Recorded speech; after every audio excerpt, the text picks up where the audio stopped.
దేశంలో మొదటిసారిగా సీఎం చంద్రబాబు కొత్త ఒరవడికి శ్రీకారం చుట్టారు. నియోజకవర్గ విజన్ యాక్షన్ ప్లాన్ ఆధారంగా ఎమ్మెల్యేలకు ర్యాంకులు, గ్రేడ్లు ప్రకటించారు. వివిధ అభివృద్ధి సంక్షేమ సూచికలు ప్రజాభిప్రాయం మేరకు జనవరి నెల వరకు సేకరించిన డేటాను బేస్ చేసుకుని రాష్ట్రంలోని 175 నియోజకవర్గాల ర్యాంకింగ్స్ ను కేటాయించారు. రాష్ట్ర సచివాలయంలో నిర్వహించిన మంత్రులు, కార్యదర్శుల సదస్సులో ఆర్థిక శాఖ ముఖ్య కార్యదర్శి పీయూష్ కుమార్ నియోజకవర్గాల వారీగా గ్రేడ్లను వెల్లడించారు. ఈ ర్యాంకింగ్స్ లో 21 నియోజకవర్గాలు A+ గ్రేడ్ ను దక్కించుకోగా ఏ గ్రేడ్ లో 153 నియోజకవర్గాలు ఉన్నాయి. కేవలం ఒకే ఒక్క నియోజకవర్గం మాత్రమే B గ్రేడ్ లో నిలిచింది.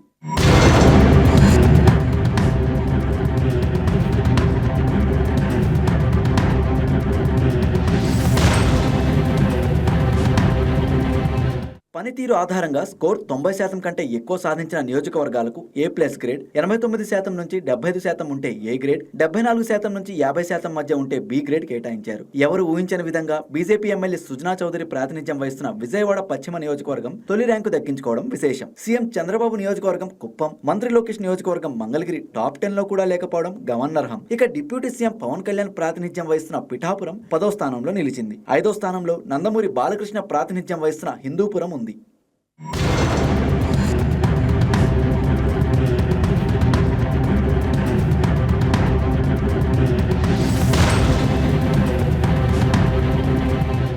తొంభై శాతం కంటే ఎక్కువ మార్కులు సాధించిన 13 నియోజకవర్గాలు రాష్ట్రానికి రోల్ మోడల్స్ గా నిలిచాయి. 93% మార్కులతో ప్రథమ స్థానాన్ని కైవసం చేసుకున్న విజయవాడ పశ్చిమ నియోజకవర్గం ఎమ్మెల్యే సుజనా చౌదరి మార్క్ అభివృద్ధికి నిదర్శనంగా నిలిచింది. క్షేత్రస్థాయిలో ప్రజల ఫిర్యాదులను త్వరితగతిన పరిష్కరించడం, విద్యా వైద్య రంగాల్లో మౌలిక సదుపాయాలను మెరుగుపరచడం, ట్రాఫిక్ సమస్యల పరిష్కారానికి చేపట్టిన చర్యలు, డ్రైనేజ్ వ్యవస్థ ఆధునీకరణ, పారిశుద్ధ నిర్వహణలో సుజనా చౌదరి చూపిన చొరవ ఈ నియోజకవర్గానికి రాష్ట్రంలోనే నెంబర్ 1 స్థానంలో నిలబెట్టింది.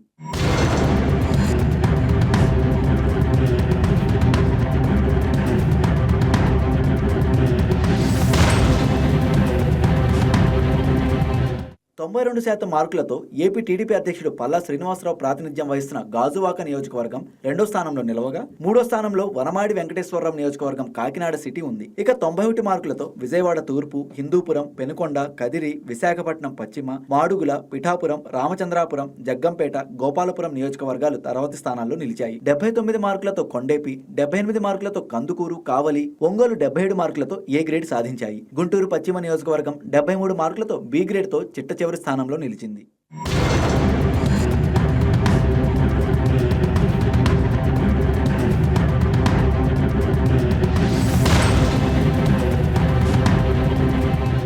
ఈ ర్యాంకింగ్స్ కేవలం నెంబర్లకే పరిమితం కాకుండా ఎమ్మెల్యేల మధ్య ఆరోగ్యకరమైన పోటీని పెంచడానికి దోహదపడతాయని ప్రభుత్వ వర్గాలు చెబుతున్నాయి. ప్రతి రూపాయి ప్రజల కోసమే ఖర్చు కావాలన్న ప్రభుత్వ సంకల్పం ఈ ఫలితాల ద్వారా క్షేత్రస్థాయిలో ప్రతిబింబిస్తోందని తెలిపాయి. A+ గ్రేడ్ సాధించిన నియోజకవర్గాల స్ఫూర్తితో మిగిలిన నియోజకవర్గాల్లో కూడా పాలనను మరింత వేగవంతం చేసేందుకు ప్రభుత్వం కసరత్తు చేస్తోందని వెల్లడించాయి.